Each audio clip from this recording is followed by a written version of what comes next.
పెట్టిద్దాము, చూద్దాం. Rare diseases వల్ల accept చేయాలా?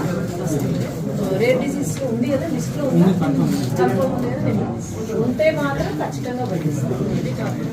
నేనే పెట్టిస్తాను. దాంట్లో ఉంది అంటే మాత్రం ఖచ్చితంగా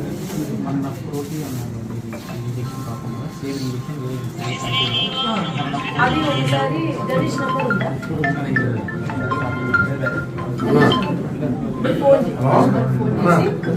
సార్, గవర్నమెంట్ నుంచి ఏ రకంగా మీకు సాయం దొరుకుతుంది? ఫస్ట్ నుంచి బయట చెప్పి నేను సపోర్ట్ తీసుకున్నాను. ఆ మోటివ్ అంతా ఒకటే అండి, నా కోరిక అంతా ఒకటి, ఎలాగైనా నా పాపను కాపాడుకోవాలని. బట్ నంద్యాల నుంచి బయట చెప్పి మేడం గారు మనకు సపోర్ట్ చేయడంతో సీఎం రిలీఫ్ ఫండ్ కింద మనకి మేడం గవర్నమెంట్ టీడీపీ తరఫున గవర్నమెంట్ సెంట్రల్ నుంచి మనకి అమౌంట్ శాంక్షన్ చేసేలాగా వాళ్ళు కృషి చేశారు. దగ్గర 50 లక్షల సీఎం రిలీఫ్ ఫండ్ 50 లక్షల దాకా మనకి అమౌంట్ చేశారు. దీని రిజిస్ట్రేషన్ కోసం ఇప్పుడు నేను హైదరాబాద్కి వచ్చాను.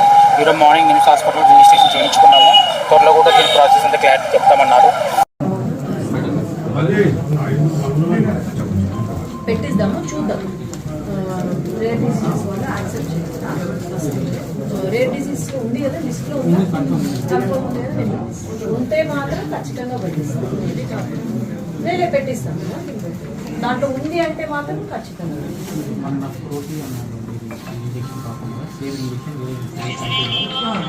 అది ఒకసారి గణేష్ నెంబర్ ఉందా?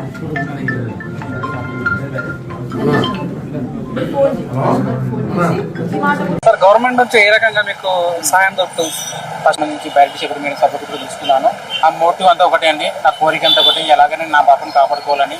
బట్ నంద్యాల నుంచి బయట చెప్పి మేడం గారు మనకు సపోర్ట్ చేయడంతో సీఎం రిలీఫ్ ఫండ్ కింద మనకి మేడం గవర్నమెంట్ టీడీపీ తరఫున గవర్నమెంట్ సెంట్రల్ నుంచి మనకి అమౌంట్ శాంక్షన్ చేసేలాగా వాళ్ళు కృషి చేశారు. దగ్గర 50 లక్షల సీఎం రిలీఫ్ ఫండ్ 50 లక్షల దాకా మనకి అమౌంట్ చేశారు.